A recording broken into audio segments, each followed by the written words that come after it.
جناب عثمان ابن عفان کی شان کا ایک حوالہ دے کے میں گفتگو کو سمیٹتا ہوں اور آئندہ جمعہ انشاءاللہ اس موضوع کا ہم مکمل کریں گے۔ 9 ہجری کا معرکہ ہوا، تبوک کا معرکہ، یہ اسلامی تاریخ کا مشکل ترین معرکہ تھا۔ آپ یہاں سے اندازہ کیجئے، بدر میں مشکل تھی، 313 تھے، مقابلہ 1000 سے زائد لوگوں سے تھا، باقی معرکوں میں مشکل تھی، لیکن ان معرکوں کو اللہ نے مشکل نہیں کہا۔ اللہ کے قرآن نے مشکل معرکہ کہا ہے تو غزوہ تبوک کو کہا ہے۔ 9 ہجری میں ہوا تھا۔ یہ کس لیے مشکل تھا؟ یہ اس لیے مشکل تھا کہ پہلی دفعہ بین الاقوامی طاقت سے مقابلہ ہو رہا تھا۔ پہلے مقابلے عرب لوگوں سے ہوتے تھے، اپنے علاقے کے لوگوں سے زیادہ تر ہو رہے تھے۔ جب اسلامی سلطنت پھیلی، مکہ بھی فتح ہو گیا اور عرب کے اندر اسلام کا بول بالا ہو گیا، تو جو اس دور کی سپر پاور تھی رومن امپائر، انہوں نے سوچا، ان کی سرحدیں عرب تک پہنچتی تھیں کہ اگر یہ پھیلتے گئے تو یہ تو پھر ہماری طرف بھی آئیں گے۔ انہوں نے منصوبہ بنایا کہ مدنی ریاست کو، اسلامی ریاست کو شروع میں دبا دیا جائے، اور ہم ان پہ حملہ کرتے ہیں۔ وہ لاکھوں کی افواج تیار کر رہے تھے، اور باقاعدہ رومن امپائر کا بادشاہ اس نے اعلان کیا تھا کہ تیاری کرو مسلمانوں سے لڑنے کی، میں خود اس معرکے کی قیادت کروں گا۔ اللہ کے نبی علیہ السلام تک یہ خبریں پہنچ چکی تھیں۔ جب آپ تک یہ اطلاعات پہنچی، مدینہ منورہ میں خوف و ہراس کا ماحول پھیل گیا تھا، خوف و ہراس کا ماحول تھا، حتیٰ کہ صحیح بخاری کی ایک حدیث سے پتہ چلتا ہے، جناب عمر ابن الخطاب اور ان کے ایک ساتھی دونوں باری باری اللہ کی پیغمبر کی حدیثیں سن کے شام کو ایک دوسرے کو سناتے تھے۔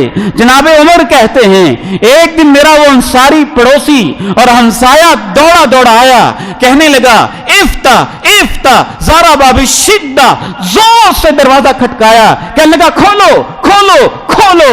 میں پریشان ہو گیا، میں نے اندر سے کہا کیا ہو گیا ہے؟ کہنے لگا بہت بڑا حادثہ ہو گیا ہے۔ جناب عمر کہتے ہیں، میں نے کہا جاء الغسانی، رومیوں نے حملہ تو نہیں کر دیا؟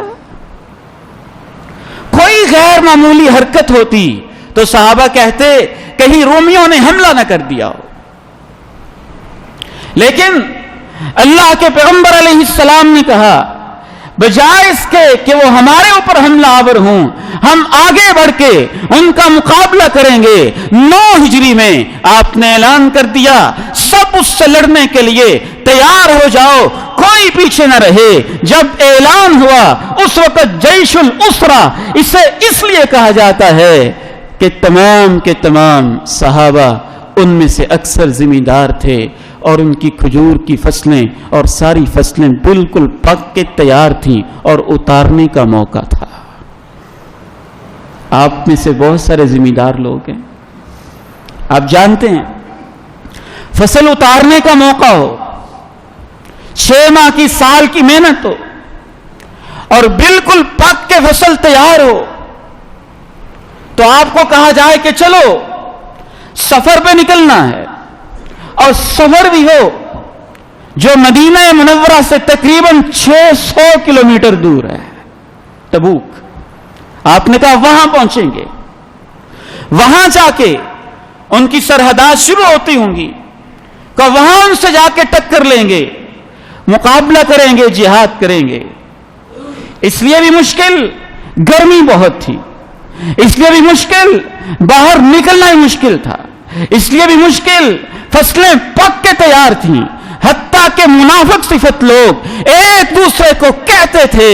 اور یہ دوسرا وہ غزوہ ہے جس کا سورہ توبہ میں اللہ نے 20 آیات میں مفصل تذکرہ کیا ہے اور منافقین کی علامتیں بتائی ہیں. منافق کون ہوتے ہیں, سچے اور مخلص کون ہوتے ہیں. سورہ توبہ منافقوں کے پردے چاک کرنے والی سورت ہے. اللہ رب العزت نے کہا منافق ایک دوسرے سے کہتے تھے لا تنفروا فی الحر, گرمی بہت ہے نہ جاؤ باہر. اللہ نے کہا قل نار جہنم اشد حرا, ان سے کہہ دو یہ گرمی کچھ نہیں ہے, جہنم کی گرمی بہت ہے. اس گرمی کو یاد کرو. بہانے بنائے منافقوں نے آ کے, کہا اللہ کے نبی یہ مجبوری ہے, قسمیں اٹھائیں اللہ کی قسم یہ مجبوری, اللہ کی قسم یہ مجبوری, اللہ کی قسم یہ مجبوری. جاء المعذرون من الاعراب, آپ نے کہہ دیا تھا دائیں بائیں سے بھی سب جمع ہو جائیں, اکٹھا قافلہ جائے گا. وہ بھی آ کے بہانے بنانے لگے. جو مخلص قسم کے لوگ تھے وہ بغلے بجانے لگے, خوشیوں کے ترانے گانے لگے کہ اللہ کی راہوں میں شہادتوں کا موقع ملے گا.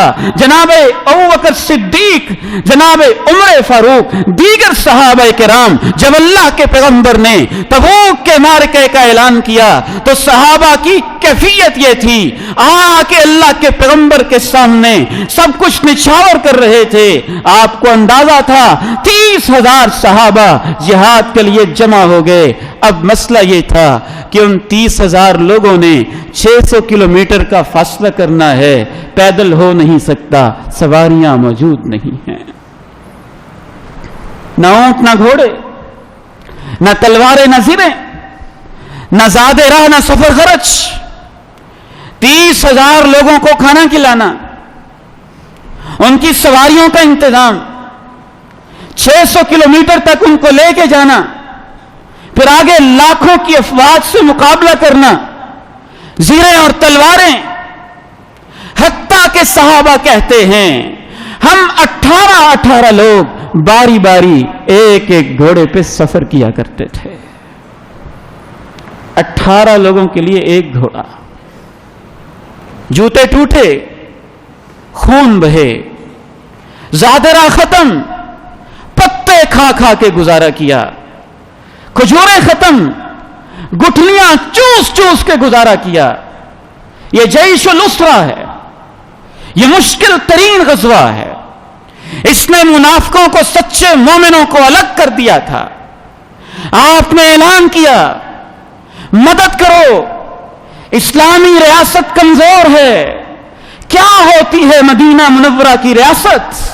معاشی حالات جہاد سے مضبوط ہوتے ہیں, عزت ملتی ہے, وقار ملتا ہے, سر بلند ہوتے ہیں, معیشت کو بعد میں دیکھا جاتا ہے, عزت اور وقار کو, سرحدوں کی حفاظت کو پہلے دیکھا جاتا ہے.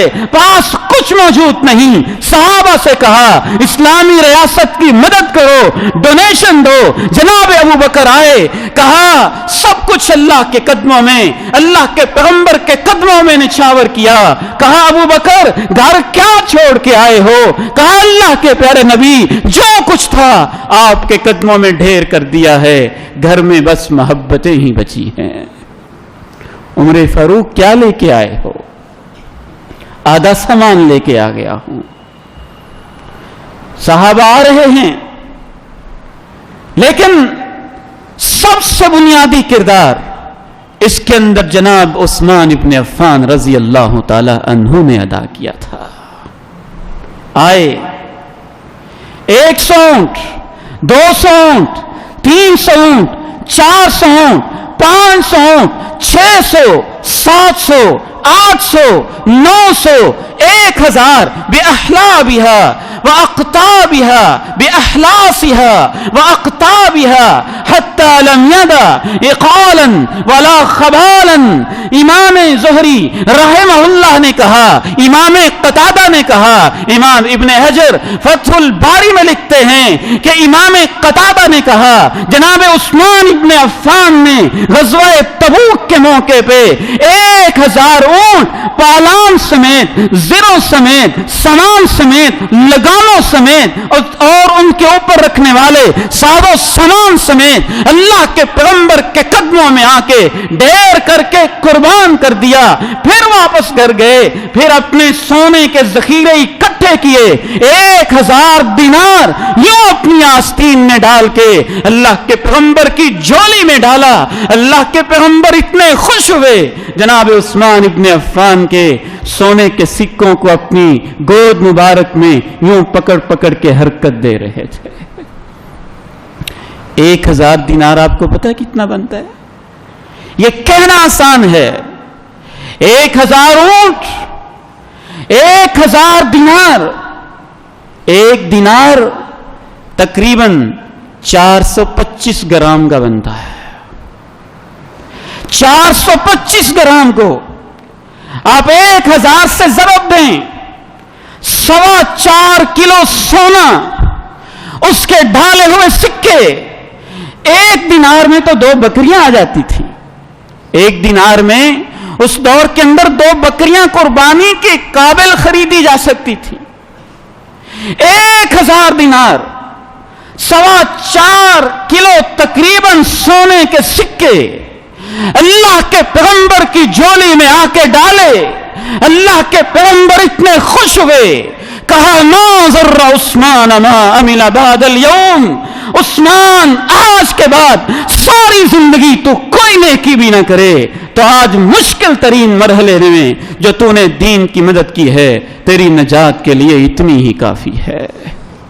عثمان آج کے بعد ساری زندگی تجھ سے جو کوتاہیاں اور غلطیاں بھی ہوتی رہیں تو نے اتنی بڑی نیکی کر دی ہے کہ تیری آئندہ کی غلطیوں کا بھی تجھے کوئی نقصان نہیں ہوگا. یہ ہے عثمان ابن عفان.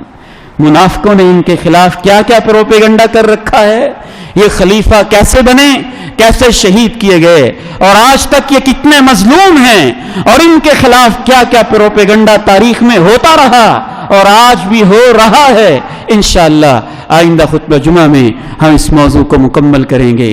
اے اللہ، ہم تیرے نبی کے صحابی عثمان ابن عفان سے محبت کرتے ہیں تو ان کے قدموں میں جنت میں ہمیں جگہ نصیب فرما. وآخر دعوانا الحمدللہ رب العالمین.